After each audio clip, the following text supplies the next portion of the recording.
If you're a podcast host, listen up, this one's for you. My name is Allie Jackson. I'm the host of Finding Mr. Height, a dating and relationship podcast that I've been doing for 4 years now, sharing my positive and practical approach to dating that's built on my own life experience. And I wanted to share another experience that I've had, my secret behind monetizing my show. It's called Red Circle, and I was just telling my colleague about how much I love their platform. With Red Circle, not only am I getting a seamless hosting experience, but I also love the support I receive in ad sales. It's not just typical ad sales either. It's targeted opportunities based on my show and my life. And the platform is super simple. You just set your preferences and Red Circle matches you with sponsors that align with your show. You can vet every opportunity and their platform gives you great analytics. More recently too, my Red Circle team has brought me opportunities outside of my podcast on social media to really augment the podcast partnerships, bring them full circle. I just can't recommend them enough. If you want to give it a try, go to redcircle.com to get your free trial. That's redcircle.com for a free trial. I'll never forget listening to Jim Rohn. I was taking a walk in the middle of the day. I needed to get out, decompress, rethink, realign. And this message came through my headphones. He said, "We must all suffer from one of two pains. The pain of discipline or the pain of regret. The difference is discipline weighs ounces while regret weighs tons." And I needed that. I needed that because sometimes we forget why. In the midst of the day-to-day, the trials and tribulations of life, we forget why we endure. And there's a strange dichotomy that exists. Because, you can't measure discomfort that hasn't arrived yet. You can't identify regret that hasn't materialized. Yet in a way, you have to. You have to somehow make that tangible. You have to know that sacrifices of today deliver you from the anguish of "I wish," or "if only," or "maybe I could have." I've heard it said that humans' ability to delay gratification is what makes us so unique, incredible even. But that doesn't mean it comes easy. So as I walked, I became reacquainted with the trust that I had in myself, in the future, in the steps I was taking. It wasn't that I'd reached some grand finale, but that I gave myself permission to stop constantly expecting one. Worrying when things didn't go as planned, feeling disgusted with myself when I fell short. This is, after all, part of a process. And if one stays the course, builds a foundation of discipline to guide them towards what they believe in, things will evolve. We feel uncertain because new things don't have a precedent, at least not a personal one. And that feeling of, I wish I knew or had some predictability, it's real, it's common. But if minimizing regret is what means the most, then it also means that we must have the discipline to walk steadfast into the unpredictability of tomorrow. A long-term, sustained discipline. In one of my favorite interviews, Bronnie Ware, who wrote the top 5 regrets of the dying, was talking about surrender and how she mentioned in her book, letting go. And I asked her, can you explain that? What's the angle? Because the way I look at life, there's always something you can do. You can always improve your situation somehow. And she basically said, it's not about what you can control, what you can do. It's about putting yourself in position to live the life you want to live, and then letting go of that which you cannot control. It's about not worrying over external forces as you walk your path, because all you can do in life is walk your path. And that became the marker, or the question: am I walking my path? Right? And I look at it like this. First, a vision gives you direction, purpose, keeps you excited, injects meaning into life. Second, discipline keeps you moving, becomes the tiny steps that transport you through your pursuit of meaning. And third, trust in the process.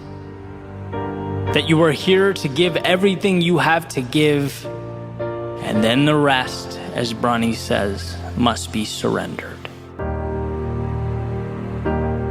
But the reason I bring this up is because all of it fits together like a puzzle, like 3 pillars of a Parthenon. And when people reach out to me all the time, they're upset that they're not as disciplined as they'd like to be. And they're listening to the speeches, they're watching the videos, they're absorbing the content, trying to improve. But nothing seems to get the engine going. And I'm wondering, what is your North Star? What are you aiming for? Because as far as I'm concerned, it's impossible to be disciplined if you don't have a reason. You know, when Jim Rohn states that the pain is in ounces now, well, there's an implicit compared to what being asked, right? Compared to that top of the mountain that you'd presumably miss out on. So if the mountaintop's not defined, you're on a fool's errand. That's why I had so much trouble with my old career, for example. It's hard to be disciplined. There's no buy-in on the purpose. Using my previous metaphor, it's little steps, sure, but towards what? If you don't know, it's only practical then to look around and ask yourself, why am I taking them? Why not go drink with my friends? Why not stream this series on Netflix until 4 a.m.? Why not skip the workout? You can listen to people on YouTube scream at you to do more and be more and try harder all day, but without that piece, it will not get you very far. A vision, the discipline to pursue it, and a trust in the process. And you could say the same with someone who might have a clear vision, a dream, a perfect idea of what they want, but never take action, right? The discipline never materializes. It makes the endeavor just as meaningless. Things don't change until you take that big picture, that vision, and you break it down into little things you can do every day. That's it. And isn't that amazing? The greatest, most influential people, from the friends and family that inspire us, to the greatest athletes and entertainers, to our greatest thinkers, creators, world leaders, all they do is a handful of things consistently every day in the direction of something that is meaningful to them. A process that has been talked about since the beginning of time. The compound effect, as Darren Hardy calls it. That breakthrough was huge for me. The realization that I don't need to leap any mountain. I just need to ascend one tiny rock at a time. And that is not a superhuman ability. That is a single decision. So here the question isn't, can you be more disciplined? Of course you can. The question is, which few things are most meaningful to you? Which will you be focusing on every day so that they expand and inject value into you and the world? And then, lastly, there is trust. Sometimes the most difficult. Seeing the unseen, maintaining confidence in that which is unknown. An incredibly challenging expectation in an instantaneous world, a world where things are immediate, feedback is immediate. Messages are sent across the planet instantaneously. Goods and services arrive within hours. We have forgotten patience because it is disintegrating before our very eyes. We are a society of now. But the best things in life, they take time. They require that we hold up our end of the bargain and that we trust life will fall into place. Belief in a process that will come to mean more than anything that arrives in 30 seconds ever could. A vision, the discipline to pursue it, and a trust in the process.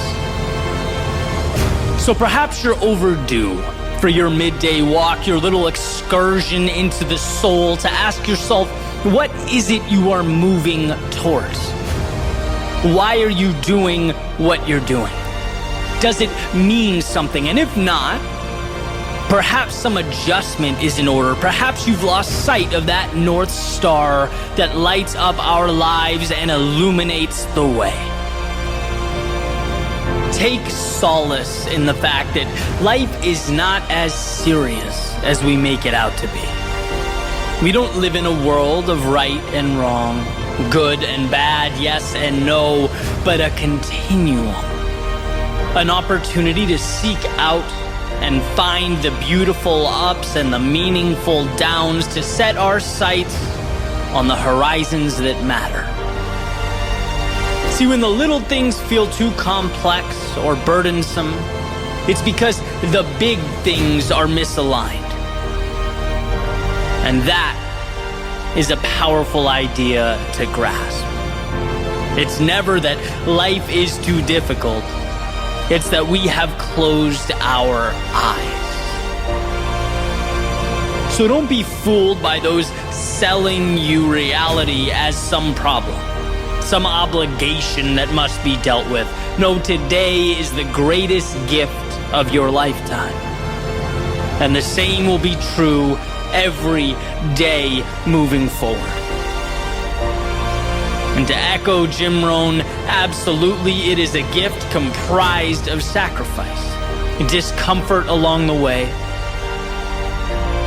But that's a small price to pay for entry to the show, for the ability to embrace the mystery and embark upon the adventure. When you're pointed to the right North Star, well, the road, it feels less treacherous on your feet. The hills less strenuous on your legs. What we often deem to be a lack of preparedness, ability, strength, well, might just be a lack of alignment. So adjust. Because this world, flexible and limitless, invites you to do just that. It invites you to explore until you've uncovered your vision. To pursue it like nothing else matters. To sidestep the obstacles, invert the setbacks, and lastly, to find hope when there appears to be none. To set your sails, walk your path, run your race, and surrender to that which is beyond your control. And you'll find that with a vision, with discipline, with trust in the process, there is no situation or circumstance outside the scope of what's possible for you.